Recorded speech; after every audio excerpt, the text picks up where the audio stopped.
सत्संगात् भव निष्पृहः गुरुमुखात् श्री संप्रपद्यात्मवान् प्रारब्धं परिभुज्य कर्म सकलं प्रक्षीण्य कर्मान्तरः न्यासादेव निरंकुशेश्वर दया निर्लून मायान्वयः हार्दानुग्रह लब्ध मध्यगमनी द्वारात् बहिर्निर्गतः।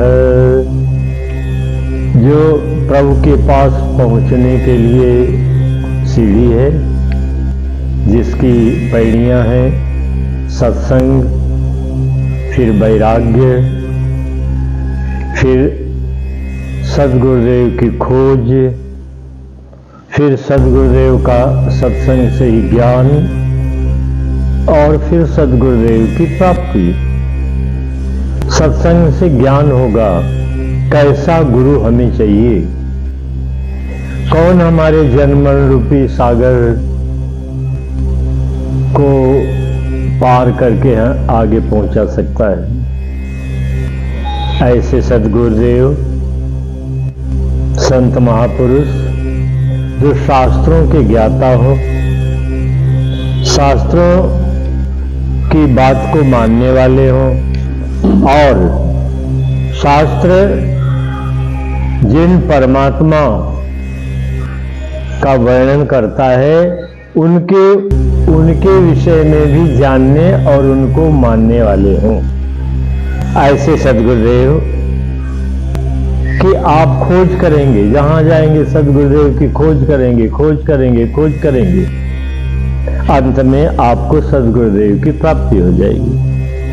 फिर सद्गुरुदेव के मिलने के बाद विश्वासो गुरुवाक्येषु स्वस्मिन् दीनत्व भावना, दो लक्षण आप में आए, दो लक्षण अपने में लाने का प्रयास करें।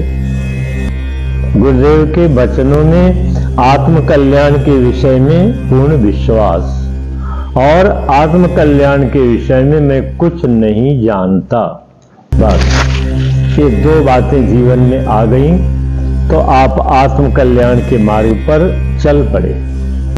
और अब चल पड़े तो कभी न कभी तो पहुंचेंगे, परंतु एक सद्गुरुदेव से हमें पूर्ण ज्ञान हो जाए ये संभव नहीं है। गुरुदेव का शरीर दो प्रकार का होता है, एक पांच भौतिक शरीर और एक आध्यात्मिक शरीर।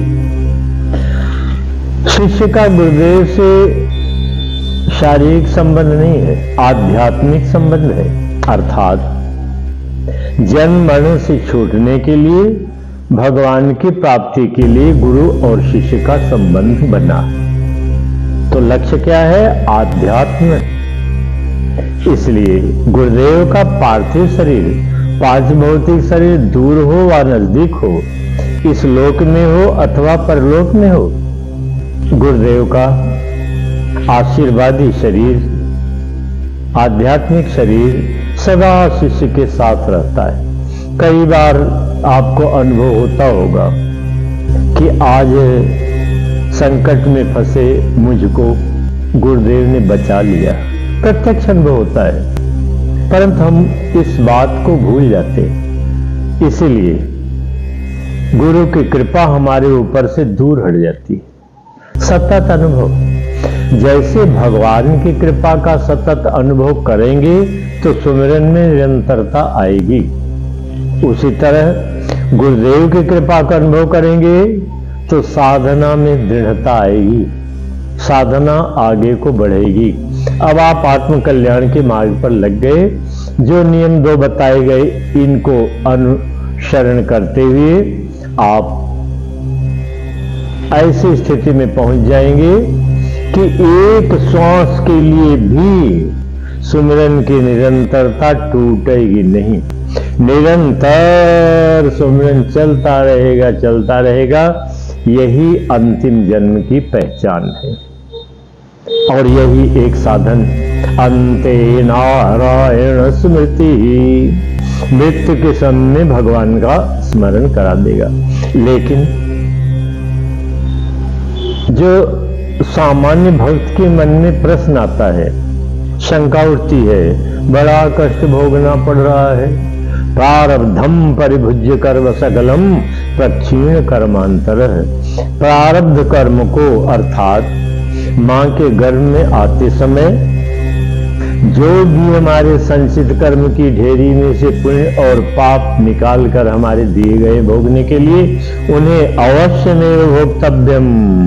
कृतम कर्म शुभाशुभम नाच्यते बिना भोगई कल्प कोटि सतैरति। करोड़ों कल्प बीत जाएं बिना भोगे हमारे द्वारा किए गए अच्छे और बुरे कर्म, पुण्य और पाप कर्म समाप्त नहीं होंगे। प्रारब्ध कर्म भोगना ही पड़ेगा। आप ऋषि की कथा सुने होंगे ना। एक राजा जंगल में अपने गुरुदेव के पास दर्शन के लिए गए। सारी बातें हो गई, शंका समाधान हो गया, परंतु अंत में राजा ने पूछा, महाराज गुरुदेव आपके बगल में मृगशाला पड़ी है, मृगचर्म पड़ा है, ये हिल क्यों रहा है? गुरुदेव ने कहा, बेटा जब तुम मेरे दरवाजे पर, कुटिया के दरवाजे पहुंचे थे, मेरे ऊपर मिर्गी आना था, लेकिन मेरे में इतनी शक्ति है कि मैंने कहा, हे मिर्गी देवी कुछ देर के लिए आप थम जाओ, रुक जाओ।